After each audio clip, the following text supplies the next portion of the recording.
I don't agree with the critic score on this one. You felt the villain's presence from beginning to end. Like it really felt like they were there the whole time. They didn't come out nowhere in the end, no BS. So that threat was always looming the entire movie.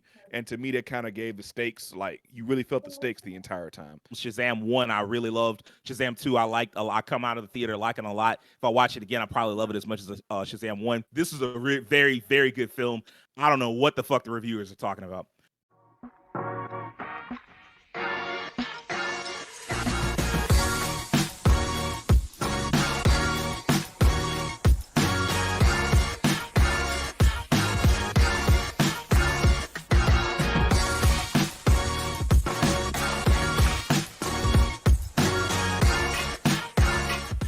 Yo, what's poppin', everybody? It's the No Level Cap Podcast. We back once again with the crew to talk about all the anime, all the gaming, all the nerd culture, none of the bullshit. I want y'all to give me just a little bit to introduce my incredible co-hosts.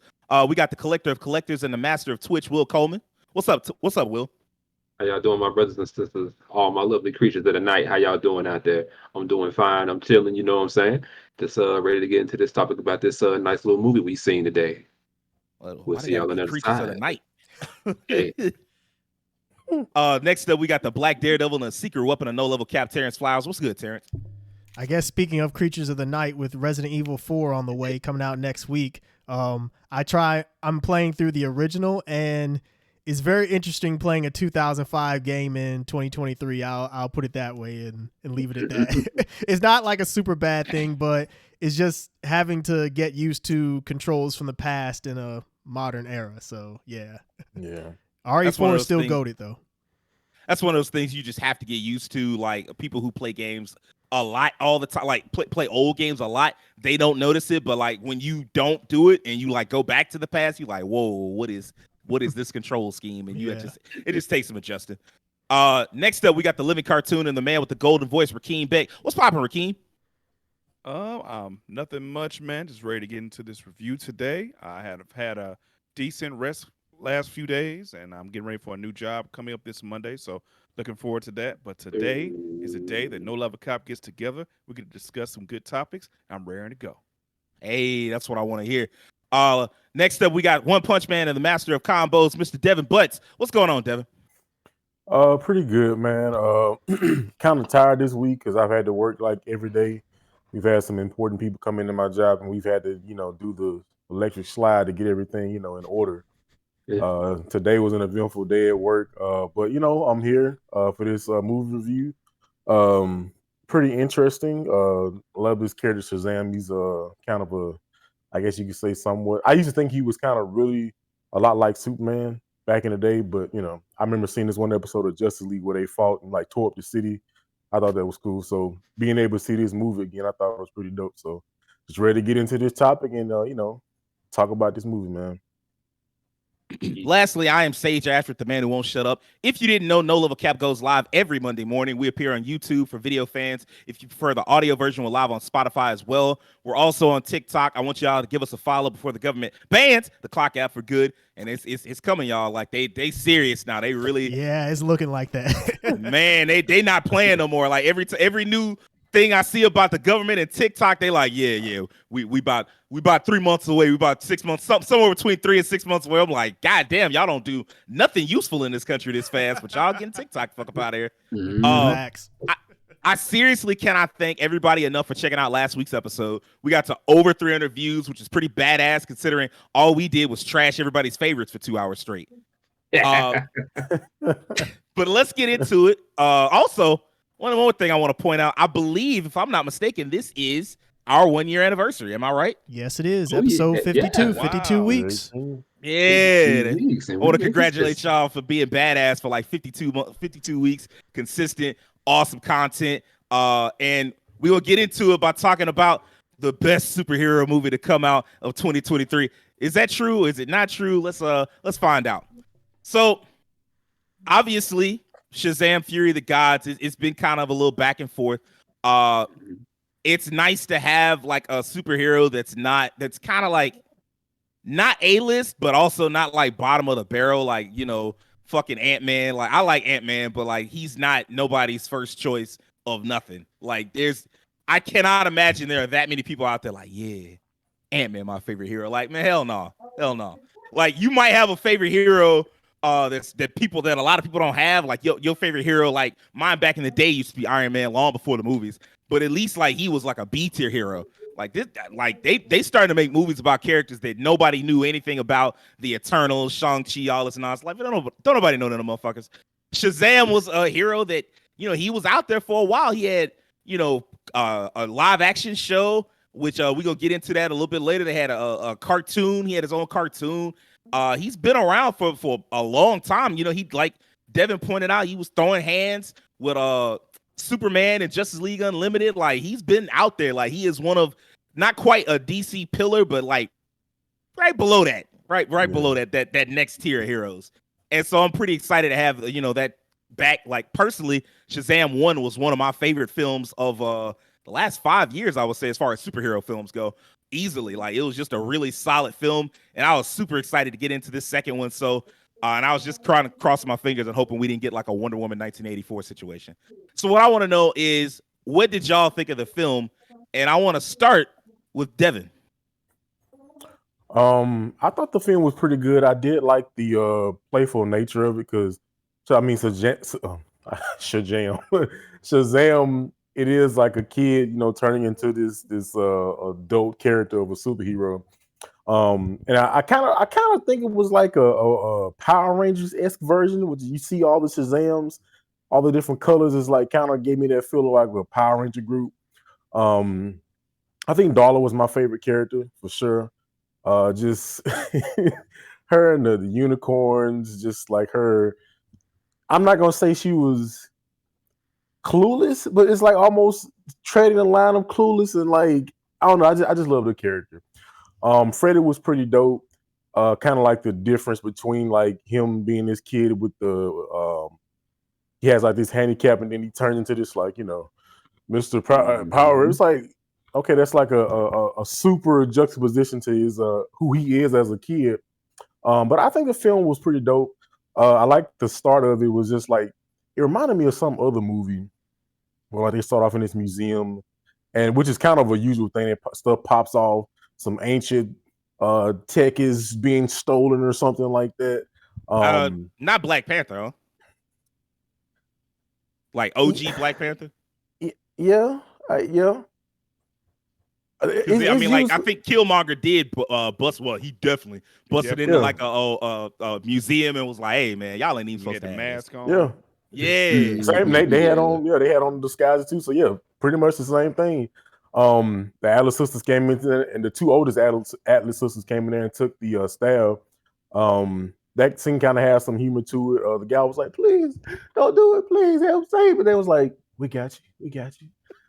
Everybody turned to stone. And also, I have coined this term, the word zombies. They made word zombies.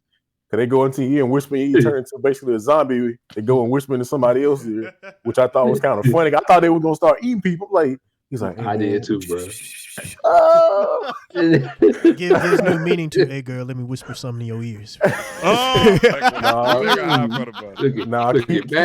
Keep that to yourself, man. Yeah, I think that was pretty. It was pretty interesting intro scene. I do like the dragon at the end. Was it like something? Was it like, what was the dragon's power? Was it like he would like blow the light on you? Was it like fear or something that he would do to you? Yeah, he just had like pure. He radiated fear to such an extent that you couldn't move. And so, like, normally, if like somebody was like right in front of him, there was nothing they could do. They just had to take whatever, you know. So that was his kind of his power. I thought that was interesting. And then at the end, Freddy just kind of was like, just kind of powered through that. I thought that was pretty dope. I think it's a pretty solid film.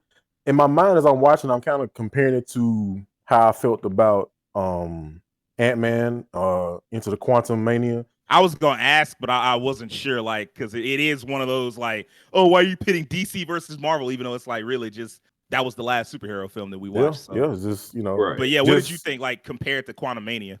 I will say I think I like Quantum Mania a little more just because of the setting. I like the more sci-fi vibe to it. Like I said, it reminded me kind of a Star Wars vibe. Again, I do like the whole, like, the group. I think that was pretty dope because I think that's my first time personally seeing like the other Shazam. So I think that was dope to see like the different dynamic between them, the different personalities. That was pretty cool. But I kind of put them. I think I would put maybe Quantumania for me just a little bit above this, but not too much. I think they're on kind of equal footing. I think it was a solid movie. Solid all the way throughout. So if I had to give it like a score, I think I gave Quantumania like a B minus, if I'm not mistaken. I'd probably give Shazam the same thing. Okay. I will say this, just a little bit of like historical background. The Shazam family, it's not a new concept. It's been around since the Golden Age. Originally, it was just Captain Marvel, Mary Marvel, and Captain Marvel Jr. There's some Golden Age shit to it too. Like they had like the a set of other Marvels, the Lieutenant Marvels, and it was like was it? They were all named Billy, so they didn't get powers. They just were all named Billy, and so they were fans of Captain Marvel. Captain Marvel was a very silly comic compared to like Superman or Batman or something like that. That's why it appealed more to kids. In fact, for a while it was more popular than Superman, and that's why DC was like, "Hey man, fuck this," and bought the company. They couldn't take it no more because they didn't like the fact that Captain Marvel outsold Superman. But he had like a silly side family. There was like Tall Billy, Dumb Billy or some shit, and then like Hillbilly. Wow. Now, So did they have some of because these comics. in Justice League? Did they kind of go into some of this in Justice League, like the cartoon? No. Okay. I think Mary Marvel and Captain Marvel Jr. are rarely ever seen outside of like the comic books. I think the most we've seen is like the Shazam films. As far as the other characters, like what's my man's name? Pedro and Pedro I cannot think of the Asian other one's name for the life of me. Like Darla and Oh, the Asian kid. I can't believe I'm blanking on his name. Eugene. That's his name. Thank you. Eugene. Yeah. Thank Okay. you. Those Eugene characters and all Mary. came along during the New 52. Like the first three, all the white kids came during the OG Golden Age era, and in the New 52 added all the woke characters with the multiracial stuff, which I thought worked. I mean, like it makes a lot of sense. He is adopted, his adopted family, so it's not like they were gonna be the same race anyway. Like that. Not that they have to be, so like whatever. So like that part is pretty cool, and I was kind of surprised that they went as far as adding them last time, and getting a chance to see them this time was pretty dope. Rakeem, what did you think of the film? I thought the film was pretty good. I want to say, I think I had an expectation when I watched this film from the previews that like we were really going to delve more into like each of the family members going their own path, and they did a little bit. But to me, this was Freddie and Billy's movie. Like that was the dynamic that really drove this movie home. Like they dealt with the sister who was going to college a little bit, and they kind of dealt with that. But really, Freddie stole the show. It felt like it was his movie for a while. But I liked the movie. I gotta say, whatever Lucy Liu is whispering in these people's ear, I don't know. I guess she's saying I'll do things that no one has ever seen done before, and everybody like, I'm with it. I'm gonna tell you exactly what you said to everybody else. They would be with it too. Whatever chaos curse that is. So it's just a bad game of telephone. Yeah. It's telephone. She said, "I'll do some things you ain't never seen before." I understand. But yeah, I enjoyed portions of this movie, like the dynamic of Billy being overbearing because as a foster child, he's lost so many things in his past, and they even talked about he had imposter syndrome with his powers, and the one thing he shared with his family now, his powers, and they're still going their own way. He kind of feels like he's losing them in the process, so he's overbearing. That's a cool concept. I think they did a decent job of explaining that. I thought I liked in this movie. This is kind of my comparison to Quantumania. You felt the villain's presence from beginning to end. Like it really felt like they were there the whole time. They didn't come out nowhere in the end, no BS. So that threat was always looming the entire movie. And to me, that kind of gave the stakes. Like you really felt the stakes the entire time. So that was kind of cool. I think the only thing I didn't like about this movie, it's not really the movie's fault. It's just who Shazam is. It kind of get a little bit hokey, just a little bit. It's a little bit hokey for me in certain parts, a little cheesy. But I understand why they're going that route. These are young kids in adults' bodies, so there's certain lessons you do with children that you do that you kind of portray over and over again in media. The ending I thought was pretty. Some of the parts in the ending, especially the Wonder Woman part at the end, that was just out of nowhere. I was like, they foreshadowed stuff. They foreshadowed the woman part, but even then, it just felt like it still was kind of ass pull. So whatever. But I didn't hate the movie. I like the vibe of the movie. I think some of the cheesy parts might have dragged it down a little bit for me, but I give it like a 7.5 if I had a graded scale out of 10. I thought it was decent. And I think how it did the opposite of Quantumania for me. I felt like Quantumania's family problems kind of dragged the movie. I felt like this movie started it, and it could have given just a little bit more of each of the other characters, because it just felt like it was really Freddie and Billy's story. We didn't get a lot of Eugene. We didn't get a lot of the sister. We didn't get a lot of what's the other gentleman's name? I forgot. Pedro. He got he got his arc in a sense, but it was it was a really tiny arc. But he got it. Yeah, it's really tiny. He got it. Yeah. I think that's just the nature of having a large cast and trying to fit everything in. But I think they did a decent job, so I'll give about 7.5. I liked it. Okay. So that's two positives. Will, what did you think about the film? I actually kind of enjoyed it. Like the best way for me to really put it is like I've said it about a few movies myself, or I could say it just as other critics have about some movies like that. It wasn't the greatest watch, but it was kind of fun in its own way. Yeah, the little hokey and cheesy parts kind of stood out in a way where you just kind of like, but you get it once you kind of get the context behind the characters on the screen. And I also do agree with Keem as well. It definitely felt more like a Billy and a Freddie movie more than anything else. It felt more like their movie than anything. Because you might have seen the older one there. What's her name? Mary, if I'm not mistaken. Yeah. You might have got a bit out of her. Might got a tiny bit out of Pedro. She was getting lit, apparently. Yeah, it seemed like it. And then you got a little Darla. Like, I ain't gonna lie to you, is out of all of them, like the people, the other Shazams, I enjoyed her a lot. Like, she was just kind of fun to watch. See her do her thing, and then the whole the whole unicorn thing, that was funny to me because I'm like, y'all really foreshadowed that at the beginning of the movie and then threw it back at the end. I kind of liked that because it made me kind of forget it, and then I thought about it. I was like, look at that, with some damn Skittles. But but it's a fun movie. I love what it does. It's something I can enjoy. It's something I'll probably even sit down and watch again at like another time, just because I might have missed something later on in there that I probably didn't catch the first time. And if I had to grade it, I'm in the same realm as Came to 7.5 in that range. It's a cool little something to sit down and watch with. All right. That's fair. 7.5. That's still kind of everybody seems seemingly trending positively. Terrence, you said you were the most excited to see what everybody was thinking. So now I'm curious as to what you thought about the film.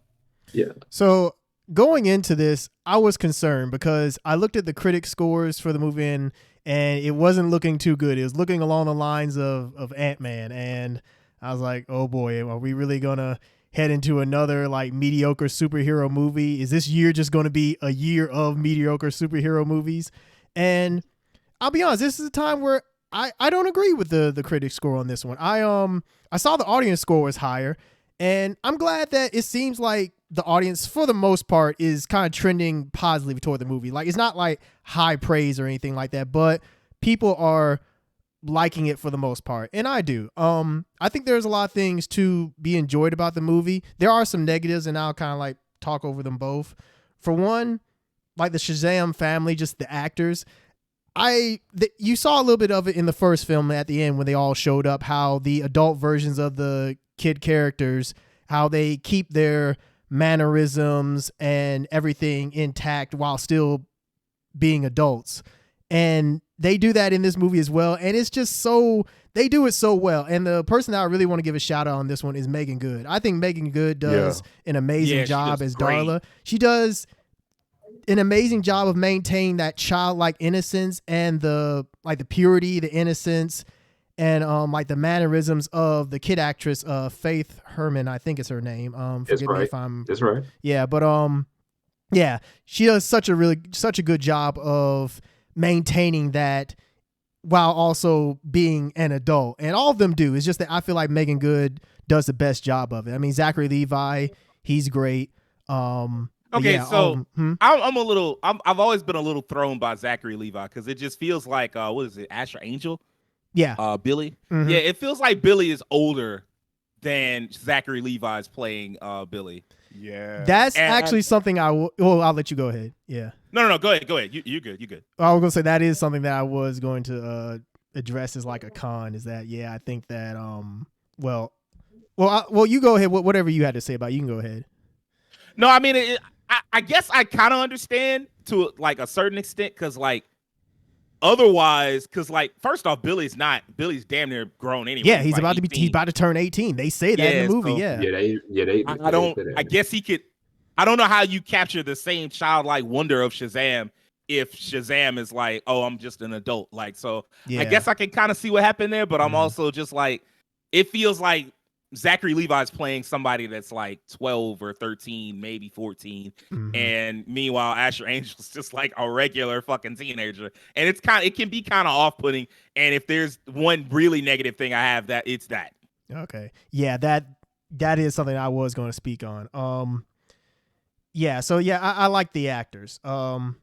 Even the family dynamic, with the mom and the dad too. The mom and dad, they're great parents. I liked them in the first movie, and I liked them even more in this one. They were willing to kind of like go along with it when they were told that all of them were, the Shazamily. Somebody coined that, not me, but when they told them about their secret identities, they didn't just like blow up at them or get like mad or anything. They had a dragon chase after them, so they kind of had to go along with it, but they were very understanding in the situation. I just think they're great parents. And just an example of how great, foster parents can be, I just like seeing that kind of representation. Another thing is that the CG, surprisingly, this movie was well done. Like, I actually like the art direction for the monsters. Like, they didn't just look like generic. They could have done just whatever, if we're being honest, with the monsters, but they actually gave a shit essentially about making the Cyclops, the unicorns, and all the other monsters. They gave them a bit more detail than just like making them whatever. And you could tell that this movie had a bigger budget, like bigger than the first one, obviously, and they used it well. What were you gonna say, Rakeem? Yeah, I actually thought going to your point, I totally agree.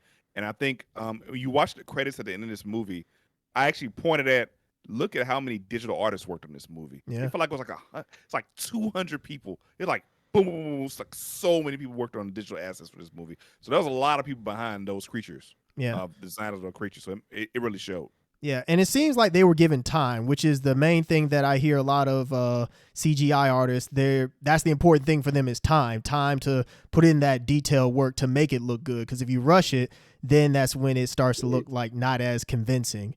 Which is kind of how I felt a little bit about Ant-Man. Not that the CGI was bad, it's just that there were some points where, because the movie is so CGI heavy, it kind of sometimes becomes very apparent that you're looking at CG. Whereas this, it felt like it blended into the real world better. Some might disagree, but I feel like the CG was well done on this film.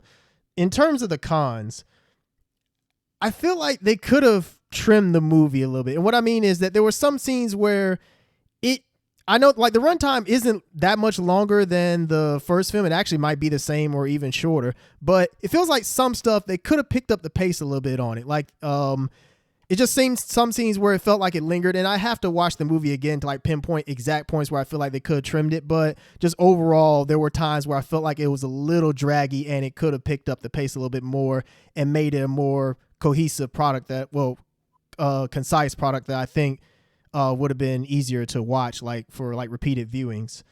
The side plot with Billy struggling with like growing up and growing out of like his foster family or just out of the foster system in general, I think that could have been explored a little bit more. Kind of like what you were talking about, Rakeem, kind of like each character's issues. And I get that you can't explore each of them too much, but one thing that I really liked about the first film is that it did a really good job of balancing the superhero stuff with like the more so real life stuff in a sense, and really not letting one overshadow the other. Whereas this movie, it felt like the superhero stuff took precedent, and like the side plot of, Billy struggling with becoming an adult and essentially being abandoned again, they kind of left that, they didn't leave it totally to the side, but I feel like it could have been explored a little bit more.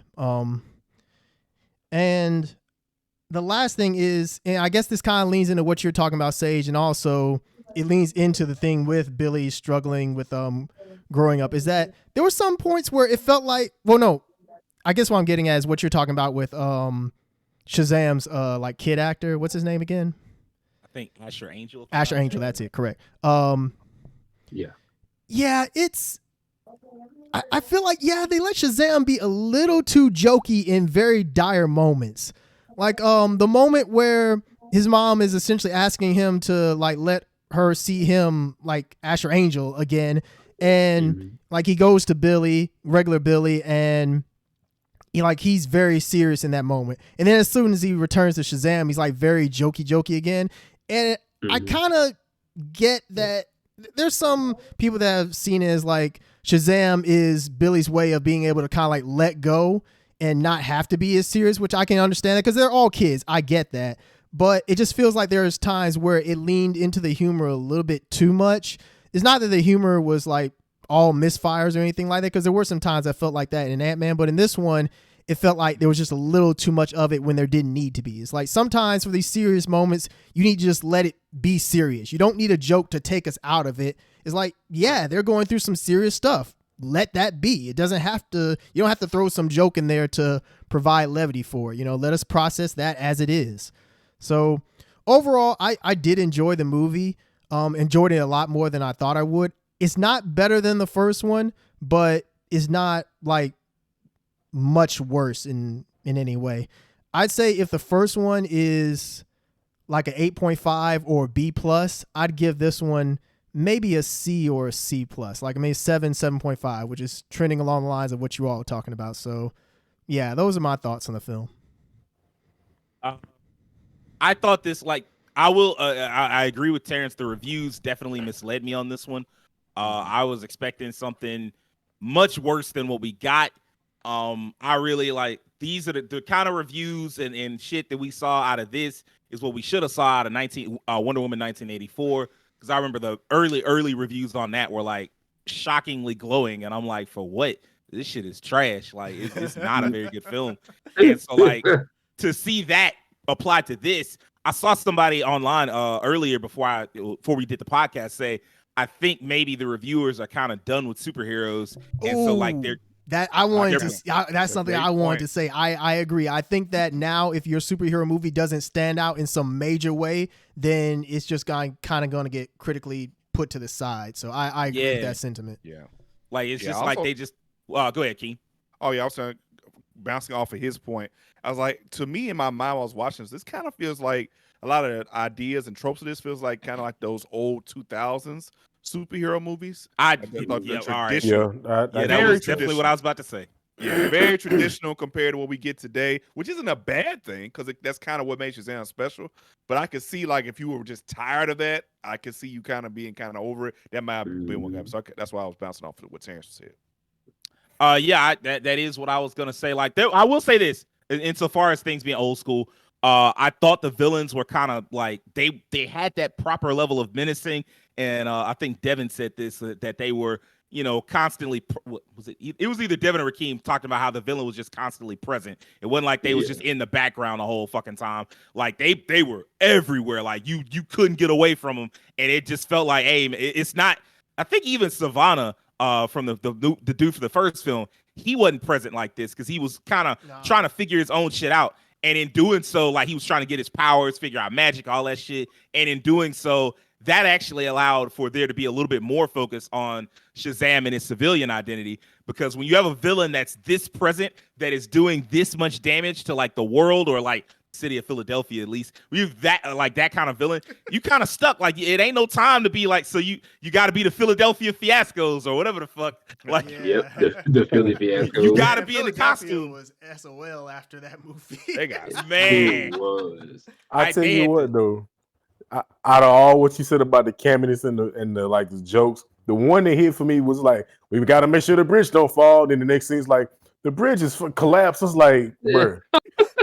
Look, that bridge was done. Like the second I seen the dude, he put all his power into fixing like one rope, and like six of them snapped at the same time. I was like, "Oh, that bridge over with." That was funny. I ain't gonna lie, I like that one. We gotta make sure the bridge don't collapse. On local news, bridge collapse. I love unicorns, but unicorns don't love you. Oh my That was a God. good one too. What's up, Shazam again? with the Shazam had that play-by-play after that too, like going over like, all right, we start off really good here, then kind of all went bad. And nobody was listening to him. Like, yeah, all right, cool. He was trying his best to like be a good team leader, but they did not give a damn about none of what he was saying. But yeah, I mean, like the one problem I will say as far as like these villains being old schools, it was almost too old school because I didn't identify with them at all. Like they went out of their way to explain how the gods had screwed over the humans every chance they got, how they basically treated them like the humans like playthings, and they just wanted to get back to that same nonsense. And I was like, man, I don't feel bad for y'all. Like, I hope y'all keep losing. Especially Lucy Liu's character, Calypso. Like, she was legitimately evil. The way she got rid of Freddy's teacher, I was like, hey, man, this out of fucking control. Yeah, that was. I was not expecting. I ain't gonna lie. I was like, wait. I swear I did. I swear I thought Shazam was gonna show him up and save him or something. Ain't nobody else saving him. He died. And they just kind of. I don't think they even really reacted to that much. No. He did, like Freddy did. But I mean, after that scene, it's like they didn't really. That didn't come up ever again. That is one of the flaws I have with this film. It's a bit of tone clashing. Like they kill a character off like that, then go back to like the lighthearted shit. The word zombies, they never really did anything. Characters was dying in some quite gruesome manners, and it was just well, you know, whatever. Or they like cut off screen, or like they, you know, they tossed quite a few characters like when the actual monsters showed up and just started attacking the city. A lot of those civilians died, and they you know, off screens. Like you get chucked that hard into anything, and that's it for you, buddy. Like that's like getting into an accident at full speed, and they was just whoop. That's it for him, and then they ain't say anything. I didn't quite love that. Even still, I know Devin brought this up. This is still a much better paced film to me than Quantumania. It's not a bunch of misplaced jokes. Like the jokes in the scene, like at the moment, kind of work, even though there's some tone clashing. I kind of disagree with Terrence. For the most part, I think the jokes kind of work. I know as far as like Shazam, you know, being jokey when he was facing the final villain, I think that's because he knew he had to die. And so like he was the only way he could handle it was by telling as many jokes as he could. It's like the Spider-Man thing. Like Spider-Man is actually terrified, and he just tells the jokes to try to like keep his mind off the fact that he's terrified. One thing I will notice, like this Shazam is not accurate to the comics at all. Not even the comics as they are right now. And that's not a problem. It's really just like, I was just kind of surprised the way they was just like reshaping the way all the comics work. Like the Wizard being like, oh man, I should have never picked your bitch ass. Like you actually trash at this. Like I didn't see that coming at all. I was like, whoa. Like, cause the Wizard Shazam was like, bro, you fucking suck at this. Like you broke my staff. Like, do you even know what the staff did? And I'm like, no, he wouldn't have known because you didn't tell him anything. Like you did such a trash job, and then you mad that he's not doing a great job himself. That kind of threw me, but like I still really enjoyed it. It does feel like an old school film. Most of the film is not trying to tie heavily into the DCEU. It's mentioned, but for the majority of the film, it never feels like they can run into like a Superman or a Peacemaker, and that just gave it a feeling that it's like unique. Like you didn't have to answer like, oh, where's the Justice League and all of that. Like, don't worry about that. We just telling a story about these 6 characters, whatever. Y'all, we telling a story about the Shazam family. Like that's it. Like relax. And I love that. And I even love like some of the references that they had. They had like some cool references to like, you know, like they referenced the OG television Shazam, like the OG Captain Marvel. Like there's an OG live action Captain Marvel from like the 70s, I think.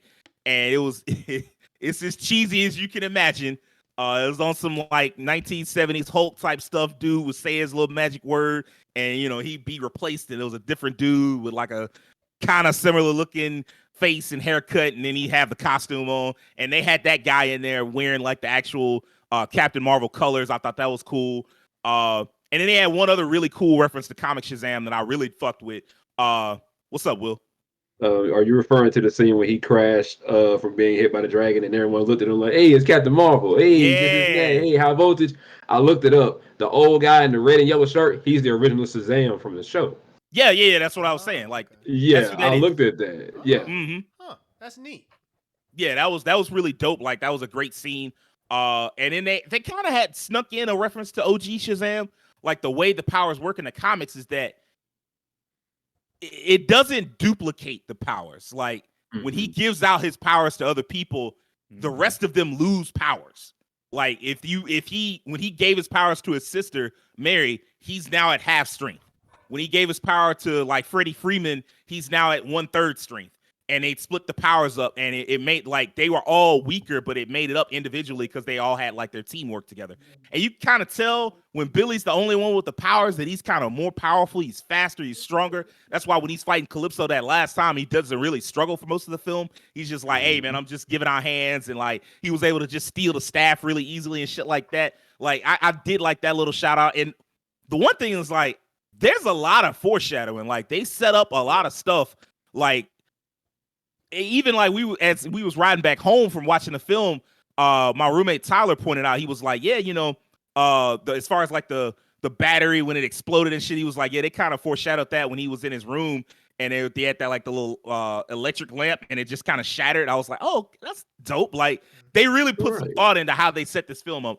All in all, I got to give it like an 8. I like really enjoyed it. I don't know if I loved it more than the OG Shazam. I'd have to watch it again to check, but I did love this. Like that, we got to spend so much more time with each individual member of the Shazam family. They've developed so much more, even though they haven't mastered their powers. I like that a lot. The only thing I didn't love at all was the end. After having like such a great moment, with with Billy giving up his life to save basically the world and stop the tree and all that shit. To just have Wonder Woman show up out of fucking nowhere. With the theme song, cheesy ass. I love her theme song, but in this scenario, the way they set it up, it was cheesy as hell. I was like, man, what the fuck is going on? I'm like, nah, buddy, not like this. And it was like set up in such a way where like Shazam, the wizard Shazam was like, there's no more gods left. And, all of a sudden her theme is play, there's one god left. I'm like, hey, man, I'm not with this at all. Like, I didn't enjoy that. If I can take that part out of it, I would probably give it like a 8.5. But like that little bit made me have to dock it. I'm like, this is not it. It was definitely A- to me. Like probably one of the better superhero films I've seen in a while. Short of like Spider-Man 3 and Black Panther 2. Yeah, Black Panther 2 is definitely a better film than this. But like other than that, like this is a very, very good film. I don't know what the fuck the reviewers are talking about. I will ask this before we move on to the next question. Did anybody else realize Freddy's girl was a villain before like she said it? Yes.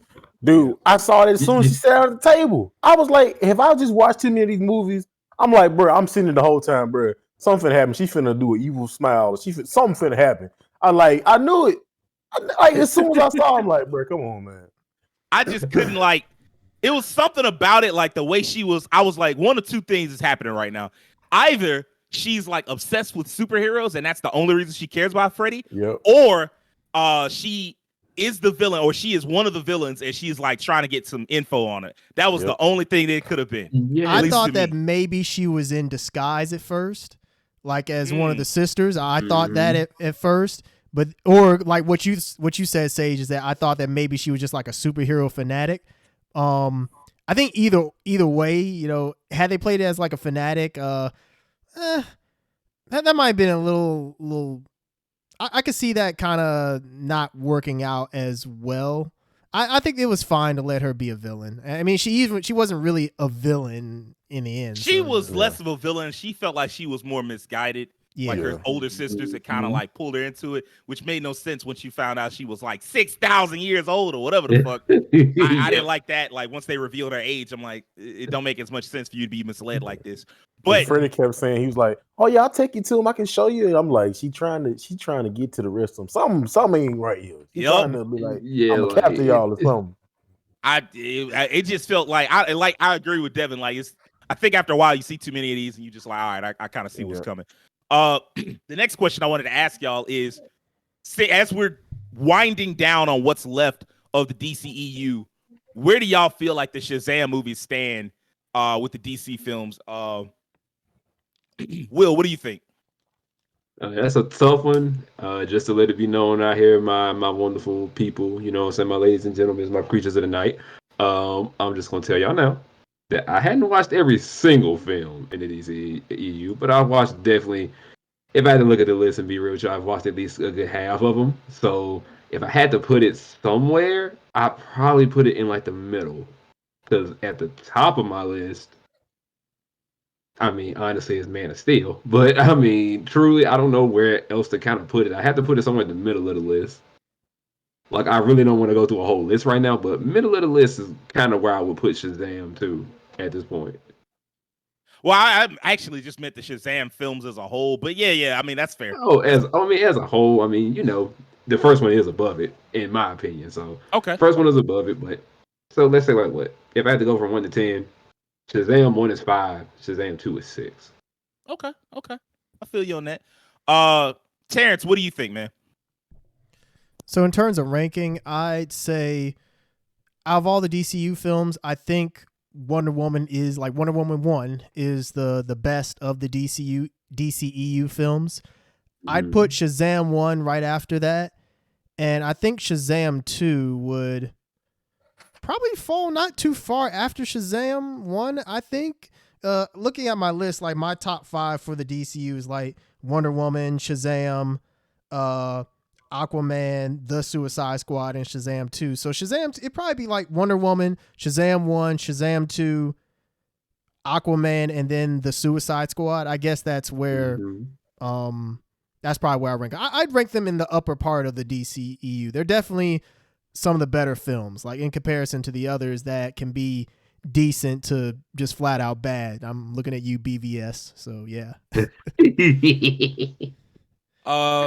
He ain't wrong. Rakeem, what do you think, man? Well, I'm kind of in the same boat as Will. Even worse, I'm gonna be honest with the audience. I'm gonna be honest with y'all. Go ahead, These my DC brother. films ain't the movies for me. I was a Marvel guy. That Marvel 10-year run was stuff. I've seen very few of these films, but I have seen both the Shazam movies. I have seen Wonder Woman. I have seen Man of Steel. In that regard, I kind of compare those. And in my echelon, I really liked Shazam 1 probably more than even Wonder Woman, only because specifically when I watched it, I had become jaded by the tone and direction that DC was going, and Shazam was like, "Hold up, bro, we still got traditional different stuff. We still can be funny." And I think that movie stands out so much compared to everything else that's going on. It's like a hard right, like whatever. I remember I didn't even want to watch Aquaman because I was like, yeah, I'm just not feeling it. But Shazam 1, like I really, really liked. So it's probably up at the top of my list. Shazam 2, I would say, is like maybe a little bit below Wonder Woman 1. I really like Wonder Woman 1 as well, but Shazam 1 is actually probably my personal favorite because I kind of do like the traditional movies a little bit more. And then Shazam 2 probably be under Wonder Woman for me. And then like I liked the end of Man of Steel, but as a whole, Man of Steel falls short in a couple areas for me, so I can never really make it that high for me personally, just to be honest. I like the hands though. The hands at the end. Whew. That's what it is. DBZ level hands. Man, that was crazy. That was great. But the first half of that movie almost put me to sleep. But so yeah. So to me, Shazam movies kind of rank pretty high for me. They just stand out. Like even now, going in the direction of how these new films are going to be. Although James Gunn is kind of known to be kind of a director who goes more lighthearted with some of his films, so maybe the tone of Shazam will kind of blend right in with it. If we even get any more Shazam movies, depending on how well this movie does. I think these two movies are pretty decent. I think to me, in my personal list, that'd be a higher echelon of DC movies that I like to see. There's some movies I still will go back and see. I think eventually I will see Aquaman. Eventually I do want to see The Suicide Squad. And that's about it, to be honest. That's honestly about all you need. Yeah. So yeah, that'll be me for my DC direction. I am personally looking more forward to the future of DC and the direction changes that are happening because the first half just wasn't doing it for me. It just wasn't doing it for me. One thing I'll say, ain't gonna be no damn Shazam 3. Like, man, I have never had an easier time getting tickets in my life to a superhero film, man. Keem just asked me out of nowhere. He was like, "Hey, man, we're gonna see Shazam. We got to see Shazam for the podcast." I was like, "Yeah, you're right." And so I just got up and like it was like Friday night, and I just went and popped into like the matinee list, and it was just like hella tickets everywhere available. And okay, the day before maybe, right? But like the following day, the day of the film, our homeboy, our one of our roommates wanted to come along too. And not only could he get a seat, he got the seat right next to us. I'm like, ain't no fucking way. Ain't no way, boy. Like, Yeah, it ain't no fucking way. Even my theater wasn't like packed like that. There were people there, but it wasn't by any means packed, which is kind of what I expected. I didn't think people were really going to turn up for Shazam like that. For the first one, I mean, people turned up, but not like to a Marvel level degree. That's just it is what it is. You know? Right. I don't think we'll ever get back to like. Well, I ain't gonna say we ain't never gonna get back to that, but like that era of like 2010s with like every Marvel movie, if you didn't get a ticket early, you just wasn't getting in there that weekend. Yeah. I remember Black Panther. You had to fight to get in for that theater. That's Black Panther though. That's You had to Black fight. It Panther. was cool. Yeah, that's Black Panther, Get up in that. That's Black Panther. You see I went to see that everybody sucker in twice. goddamn I had to fight to squeakies get and in, koofies. fight to I'm get like, out, bruh. fought again. Yeah. I think the difference, like you picking Black Panther and then like the two Avengers movies at the end, that's not fair. Especially not and like Spider-Man, was it 2? The one that was like basically the big epilogue. That series of films it's gonna be hard to ever approach that.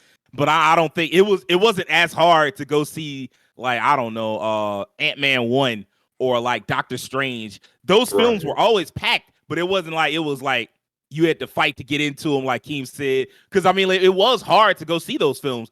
Going to see Avengers, that shit wasn't easy. Like, we definitely had to go pre-order and we had to go like see it at like midnight or whatever the fuck the Saturday following. Like, it was not easy to get into that. Like those films, because there were reasons for each one of them. Like from Black Panther, Infinity War, Endgame, and Spider-Man No Way Home. Was it No Way Home? No. Homecoming, Far From Home, Far From Home. Far From Home. Yeah, it was hard to go see those because it was so much stuff around, like so many reasons why it would be hard to go see those. It wasn't hard to go see. It's not gonna be hard to see most superhero films, even if they are packed. But this one just wasn't packed at all. That was kind of a bummer.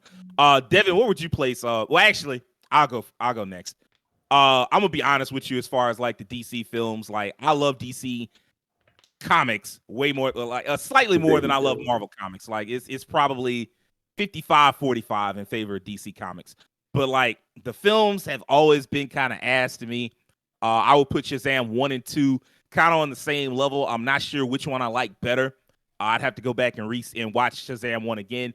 But I love both of those films. Shazam 1, I really loved. Shazam 2, I liked. I come out of the theater liking a lot. If I watch it again, I probably love it as much as Shazam 1. Those two at the same level. Wonder Woman 2017, not 1984. Wonder Woman 2017, right below that. Aquaman, right below that. The first 30 minutes of Man of Steel, I'm the opposite of Rakeem. I love the Krypton stuff, all that hot, the heavy sci-fi, like the different alien worlds. By the time you got to the throwing hands shit, I was like, this ain't fucking Superman. This is a Dragon Ball Z film. Get this bullshit out of here. Like, the hands was some hands. Like, they was throwing hands for sure, but that's not Superman. That shit was ass. Like, I was legitimately upset looking at that shit. I'm like, what is, like, you destroying your own town, bro? Like, this is a town that you supposed to protect. And then at the end, you're like, oh man, you want to go out for a baseball game? Like, no, everybody's fucking dead, bro. What are you talking about? And he gave fucking Zod the fucking he gave Zod the damn Mortal Kombat fatality and shit. I'm like, man, if you'll cut this bullshit off, like, so the first 30 minutes, you said what? I said, that'd be all right. Give him some Skittles. That'll be all right.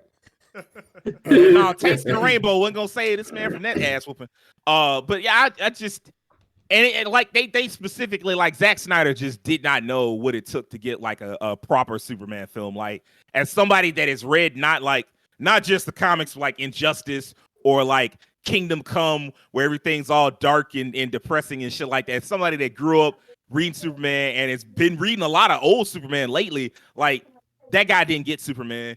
And so like he did understand well enough like the science fiction shit. And so I was really into that. But like the rest of it, So like Shazam 1 and 2, Wonder Woman 2017, Aquaman, the first 30 minutes of the Man of Steel, and then trash. Everything else trash. Like, now I will say I hadn't seen the Suicide Squad, so exempt that, and I hadn't seen Birds of Prey, exempt that. But everything else trash. I saw Justice League, trash. Get that bullshit out of here. I saw a lot of those other Suicide Squad 2016, garbage. Get that out of here. Get that bullshit out of here. Like, cut that shit off. So the rest of it is not even like when Keem said, I want to go see, you notice nobody else was like, no, you got to go see this. You got to go see this. No, you got to go see none of that shit. It's ass. The only thing that also exempt from this list for me, and well, really for all of us, the Batman, the new Batman and the Joker, those aren't part of the ongoing universe. So like when you look when you in the comments or when you like look at the video, you like, oh, I can't believe they would. We're not talking about those films because they not tied into nothing. You say what? I like the Joker. It was cool, which is not tied in, but I did like the Joker. I need to see the Batman as well.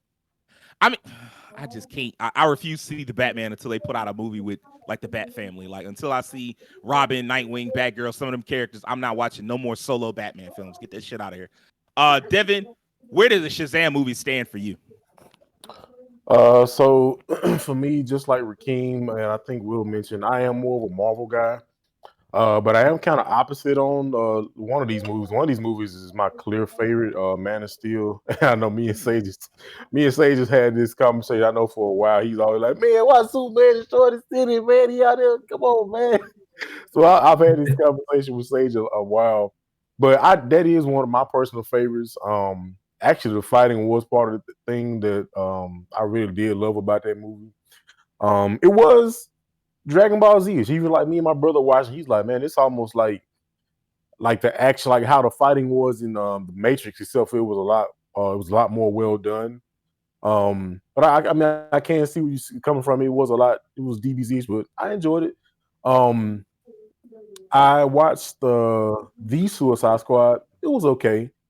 Now there are some films on this list that I didn't watch because they were just they were trounced so bad, and from a lot of people on this panel, and people that I trust their opinions, and it's like, but it's this trash. There's people, the reviews is like, I didn't even watch. So, Wonder Woman, I didn't watch that. Whoa! You talking about 1984? Yeah, 1984. I didn't watch that. Yeah. Okay.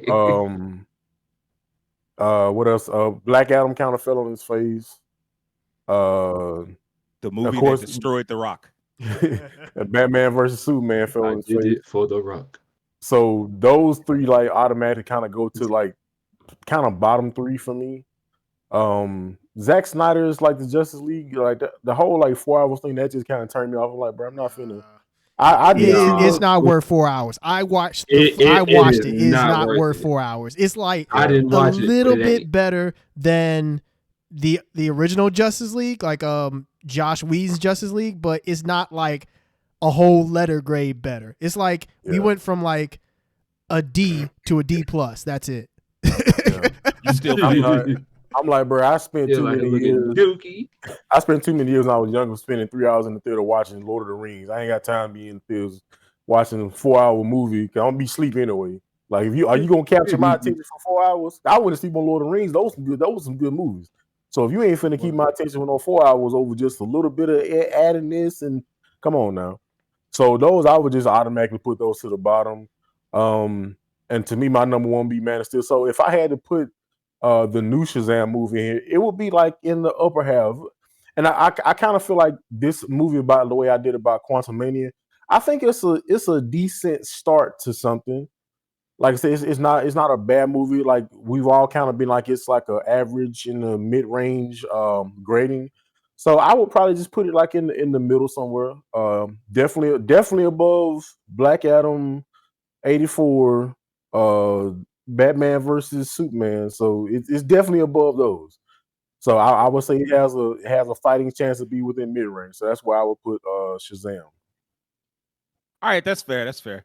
All right, the last thing I wanted to ask y'all, and we ain't gotta get too deep into it, but what did y'all think of the end credit scene? I know I know some of y'all 1xBet didn't necessarily have it. So you talking about the Predator scene? What they had the Predator? Definitely not. Oh, okay, my bad. Ski Man I family? will say I didn't like the end. Well, I liked the second end credit scene, the one where it was like Savannah talking to Mr. Mind. I love that they have the balls to pretend like we'll ever see that.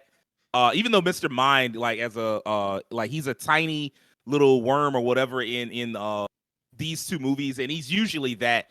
But there are some comics where he like absorbs some energy that he probably shouldn't have absorbed and turns into like this giant universe consuming monster that's like a threat to like not just Shazam but like all of existence and shit.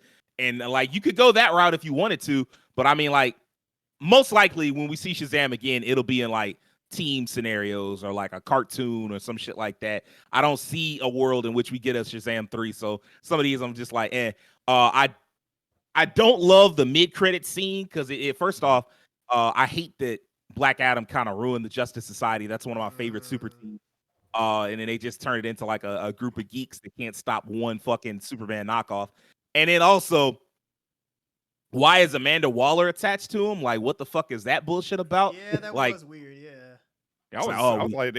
I was confused too. 'Cause I was like, they about to invite him to the Suicide Squad? That doesn't make any sense. That's what I thought was happening. And then all of a sudden they was like, oh, you want to join the Justice Society? And I'm like, why would y'all? What? And then like, I feel like a little bit of comedy. I don't know if James Gunn had his hand on it, but it kind of felt like he did. Just because he referenced, like they specifically referenced the Authority, which is going to be the first super team that we see in James Gunn DC. And he was like, oh, the Authority Society. And I'm like, that feels intentional. And then just like the whole thing where they kind of dunked on the Justice Society. I don't know if that's a James Gunn thing or if that was just them dunking on it because Black Adam fucking failed. And you know, The Rock had the opportunity to be in these movies and he passed both times. He was like, nah, I'm not gonna be in that bullshit. And which is crazy because I would say that both of those films are better than Black Adam. So it's just kind of wild for that. You know, Rock couldn't take that criticism. I guess he could. I guess he wanted something more serious, and Captain Marvel has always been, as a character, has always been kind of silly. I guess he didn't want any of that.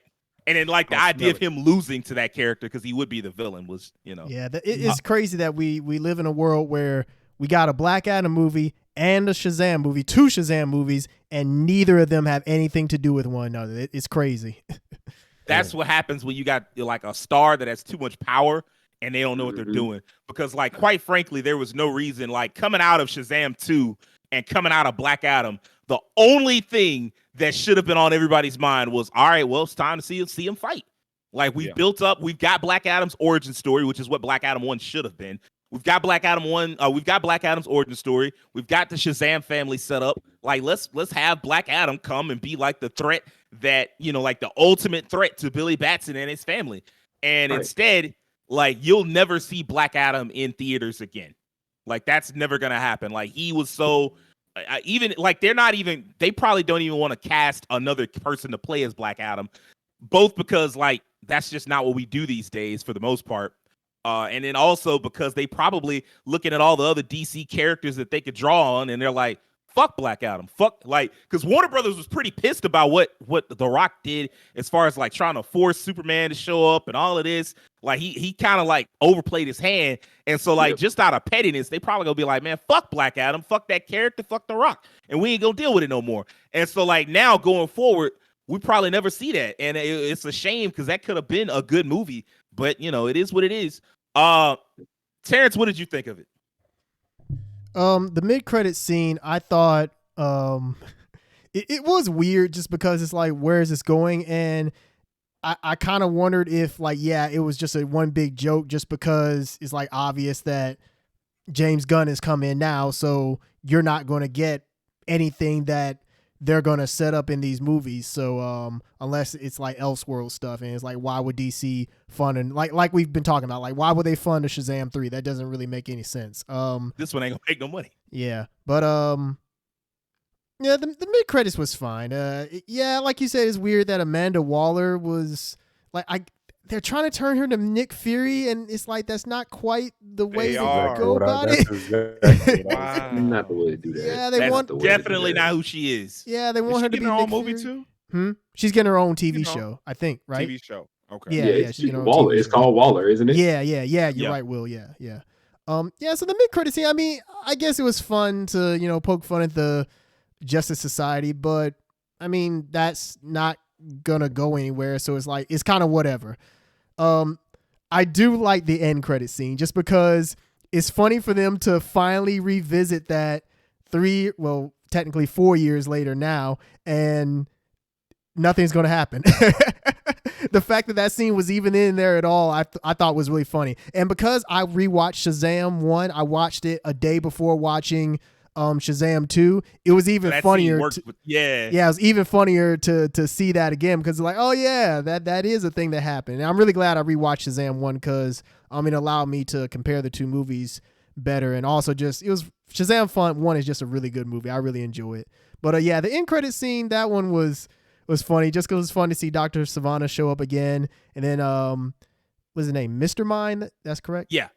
I admittedly don't. I watched a video on him earlier. I don't really know anything about him like that. But based on what I saw, it's like, yeah, he is one of Shazam's like primary antagonists, right? Yes. Yeah. So but yeah, it was cool for them to address that, even though it's obviously not going to go anywhere. So yeah, the mid credit scene was whatever, but the end credit scene, I enjoyed that just because it was a nice little joke.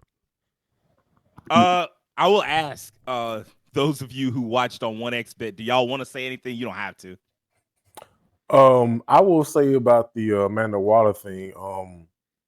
What Terrence just said is exactly what I was thinking. If that's the case with Amanda Waller coming in, because it reminds me of, was it Iron Man 2 that Nick Fury came up to Tony Stark and was asking, did he want to join the Avengers? No, That's that's one, Iron Man 1. That was Yeah. one? Okay, Yeah. one. So it just reminds me of that. He's like, hey, man, come on, bro. And like Terrence just said, they basically turning Amanda Waller into Nick Fury. Like, hey, man, come on. Hey, It's worse, though, because at least in Iron Man, it was Nick Fury. Like here, Amanda Waller can't even be bothered. She like sends two random people that work for her, like, hey, go talk to that guy, see if he. That's true. I'm like, he got powers on par with Superman. You might want to talk to him yourself. And she was like, no, it's a waste of time. Yeah, real quick, were those two people like a reference to anything? They're part of Peacemaker's cast. Oh, okay. I haven't seen Peacemaker, so that makes sense now. Okay, gotcha. Okay, cool. Yeah, no. Also, I guess I should say Peacemaker, probably one of the better DC things. I don't know where I would rank it. I don't want to say it's better than Shazam. It's very, very good. I've heard but like good things about it. Yeah, I've seen a little over half of it. It's quite good, but I just don't have that same place in my heart for it. So this is more like a subjective thing than an objective thing. Like objectively, Peacemaker's probably better made than Shazam 1 and 2, but like subjectively, I can't, the way that they interact with the way those characters interact, like I can't say enough positive stuff, and Terrence talked about it. I can't say enough positive shit about how happy that family like makes me, like the adopted family, and how much they clearly care about each other and just clearly love each other. This gives you the warm and fuzzies, and I just, obviously I'm not getting that for Peacemaker with its racist ass dad. Go ahead, Terrence. Yeah, I was just gonna say the theme of found family in Shazam 1 it is really well done, and yeah, even though it's not as strong in Shazam 2, like it's still there in a sense. And yeah, that's why I really like both of the films, because I think that they're really solid in that regard of keeping like that theme of family together. Rakeem, what did you think about the two end credit scenes? I hadn't watched Shazam 1 a long time, so I did not get the references at the end very, very well, as much as I should have. But the middle scene intrigued me at first until you just had a conversation about it. Cause I was like, oh, Justice Society. Okay, that kind of was what the tie-in was with Black Adam. That's why they had Hawkman and Dr. Fate and Atom Smasher. Like, oh, that's where they're going with this. And I'm like, bro, this kind of sucks that Shazam became kind of collateral damage to the downfall. Not just the Rock stuff, but kind of the downfall of that era of DC, of old DC, old DC and new DC. It's like the middle child caught in between both worlds. J. Cole, you was right. Like the middle child caught between both worlds, and now it's got to pay the price of being the middle child, and it doesn't get to progress into like as far as it could have been, or we could have seen some things. And Justice Society could have been a cool movie as well, and we're probably not going to see that ever. We might see some of those characters at some point. I think that's possible, but. When you say it hurts so badly, because I remember there was a TikTok not too long ago. Earlier, I think either early this year or late last year, where somebody was like, if you could reboot the DC universe, where would you start? And I was like, the two places you start is with Superman and the Justice Society. Because without Superman, you don't have a DC universe. Like that's the core of the DC universe. Like Superman's the first superhero. He's DC's first hero and the first superhero in general. You got to have him. And Justice Society was the first super team. Like they were the team. They were the legacy team. They're where you get your generational heroes from. And to not have that because Black Adam sucked is just depressing for me. I don't know. It hurts. And even like whatever James, because if that segment, that mid-credit scene, if that was written by James Gunn, if that is indicative of where he wants to go going forward, I really don't like it, because now it's like you're saying Amanda Waller has control over the Justice Society. Now, there are ways that if I were writing it, I could write my way out of that. Like maybe she tries to come up with her own Justice Society, and the real one's like, hold on, wait, chill the fuck out. This ain't your team. If you could do that and it was like society versus society, I could get with that. That could be a good movie, but like, I don't think that's where this is going. I think what this is was just like Keem said, it's just collateral damage. So, and I think that's disappointing. But on the whole, I'm trying not to think too hard about it, because there are good things on the horizon. All right, that's gonna wrap it up for this week's episode. I need a few things from you. I need you to do us a favor and hit that subscription button on YouTube. I need you to follow us on Twitter and on TikTok. Don't just check us out. Tell your friends, tell your family, tell everybody, tell your coworkers. You don't know, you might make a new friend. And do me a personal favor and have an excellent week. Peace.